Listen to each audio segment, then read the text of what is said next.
நம்மை உணர்த்தி தமது வழிகளிலே நடத்துகிற நல்ல தேவனுக்கு துதியும் கனமும் உண்டாகட்டும். இந்த நாள் ஜெபிக்க வேண்டிய ஆதார வசனம் சங்கீதம் 119 169 வசனம். கர்த்தாவே, என் கூப்பிடுதல் உமது சந்நிதியில் வருவதாக.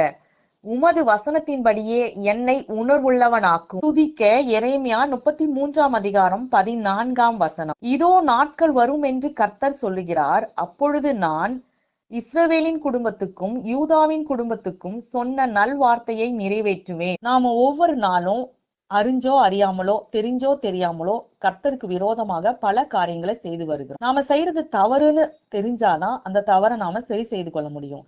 அதனால இன்னைக்கு கர்த்தர் நமக்கு உணர்வுள்ள ஒரு இருதயத்தை தரணும்னு ஜெபிக்கலாம். உணர்வில்லாத அவர்களுடைய இருதயம் இருள் அடைந்ததுன்னு வேதம் சொல்லுது. அப்போ நமக்கு உணர்வுள்ள இருதயம் இல்லைன்னா நம்முடைய வாழ்க்கை, நம்முடைய ஆத்துமாவுல இருள் குடியேறிடும்.